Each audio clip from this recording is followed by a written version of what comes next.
Hopelessness is the result of most people believing that most people don't care. As I stand here looking out at all of you, I see hope. We gather peacefully here today because we care. We care deeply about this country that we love. Speaker Mike Johnson said last week that this rally is a hate America rally. He could not be more wrong. Boo, yes, boo. This is a love America rally.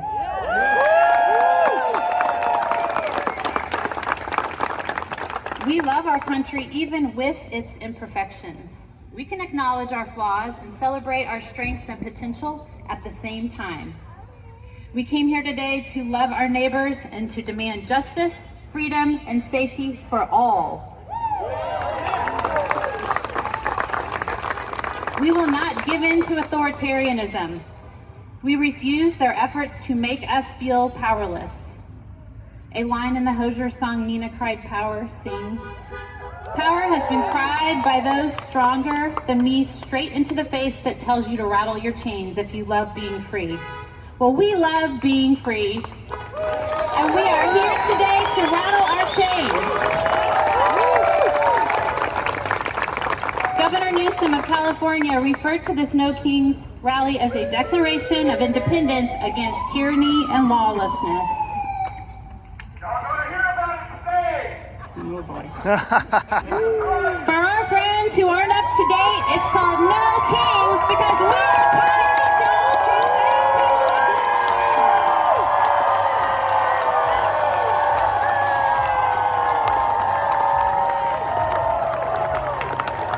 In June, which feels like 5 years ago, there were about 2,100 No Kings protests organized across the United States. This No Kings rally has over 2,600 events planned nationwide and is slated to be the largest day of protest in American history.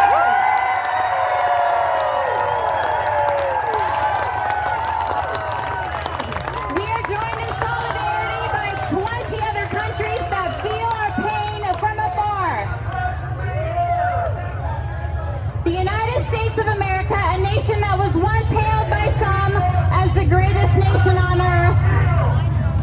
A leader of freedom, opportunity, innovation, diplomacy, and democracy, now has a regime that has set ablaze those things on which we built our dreams.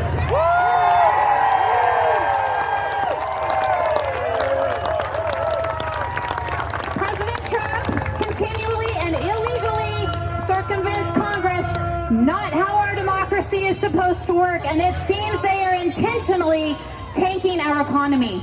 Republicans are collaborating as we speak to ensure the midterm elections go their way. They are pulling out all the stops, including an attack on Section 2 of the Voting Rights Act. Trump called for our cities to serve as training grounds for our military and is actively militarizing our communities, making them feel less safe. Making them less safe. Legal immigrants have been deported simply for speaking out. Federal, masked, proving their cowardice, agents brutalize people daily, even in the middle of the night. Our government is ordering strikes on boats in the Caribbean, killing the people on board with no concrete evidence of criminality. That's illegal, and it's murder.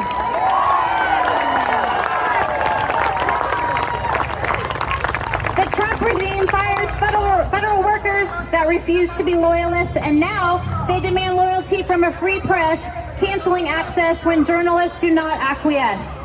This is unacceptable and wildly un-American. Our democracy depends on truth. Without it, we cannot navigate, and we have a lot of navigating to do. As a strategy to discourage protesting, they labeled dissenters, us here today, as enemies of the state. I guess they forgot about our First Amendment. J.D. Vance defends young Republicans that used racial slurs, joked about rape and gas chambers, and celebrated Hitler. But we are enemies of the state for protesting cruelty, threats, disinformation, and the destruction of our democracy? That makes no sense. The government is shut down because Republicans refuse to negotiate, but they blame Democrats who are protecting health care for millions of Americans. 63,000 federal workers are unpaid at the moment because the Trump administration is enriching billionaires via tax cuts. We can send $40 billion to bail out Argentina, but we can't extend the ACA subsidies, protect Medicaid, fund special education. It makes no sense.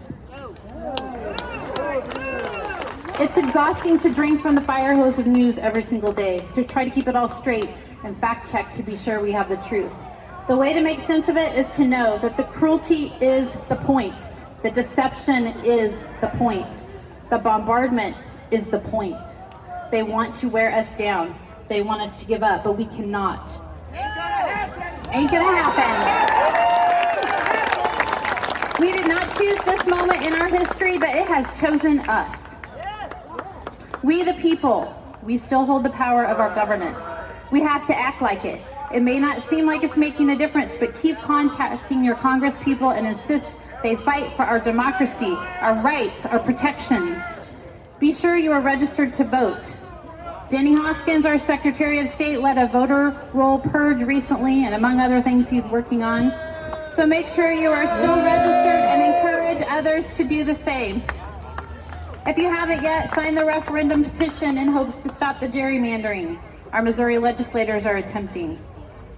There are 52,000 races in November in the United States. The outcomes of those races will make a difference. Be sure to vote, get your neighbors out to vote. I know that goes without saying. In order to form a more perfect union, this is indeed our moment. We must protest, speak up, boycott. We saw that worked with Jimmy Kimmel, right? And even divest. But our forward motion must include how we are going to build something better. Out of the rubble, we can create a nation of communities that subsist in safety, flourish in health, bask in diversity, and progress in opportunity. We can bring back a trust in scientific consensus and environmental protection.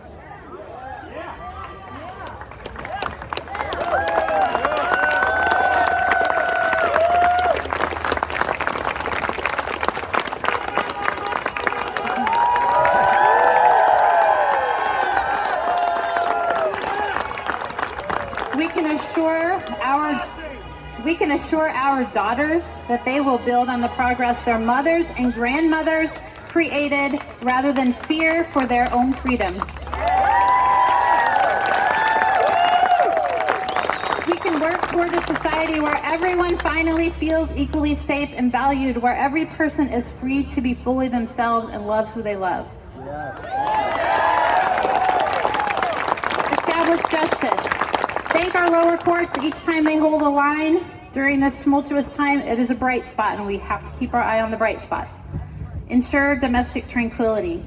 Millions of people protesting peacefully sends a message out into the world that we stand for peace.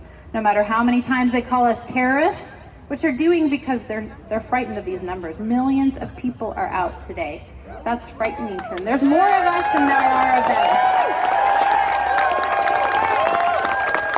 Respond peacefully.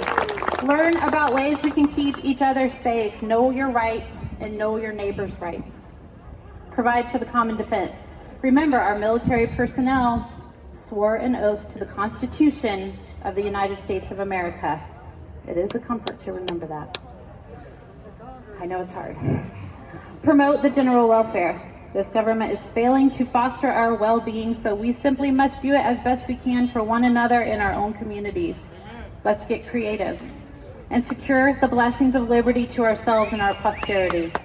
The United States is shaped by principles of liberty, justice, and self-governance. By design, we have a separation of powers within our three branches of government. We have the rule of law, we have the Bill of Rights, and we have our Constitution, which establishes that the power belongs to the people.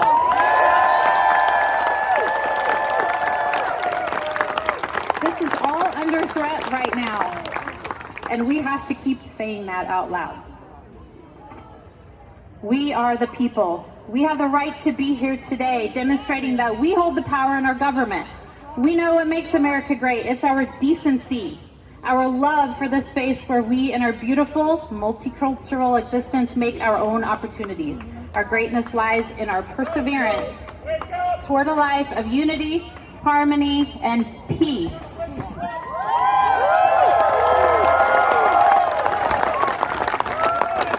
Is the Trump regime trying to take this away from us?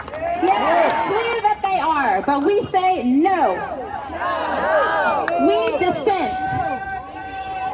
Multiple airports have dissented and are not showing the ugly Kristi Noem video. Some Republicans are dissenting. Democrats in Congress are dissenting and not sacrificing people's health care. While corporate media waters down the news, independent media steps up to the plate. Litigation, public interest groups, civic organizations press on with important and impactful work. While the right sees compassion and calls it communism, we will keep offering it to our neighbors and to ourselves. Remember to take care of yourself, do things for fun, make something, go for a walk in the woods, watch a movie, laugh until you cry, or just have a good cry. A.J. Musti, a lifelong pacifist, stood in front of the White House night after night for years, holding a lighted candle during the Vietnam War. One rainy night, a reporter asked him if he really thought he was going to change any policies standing alone with his candle. "Oh," he said, "I don't do it to change the country. I do it so the country won't change me."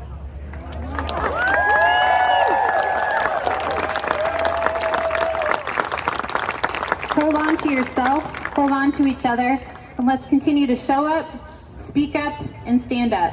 No kings in the United States of America.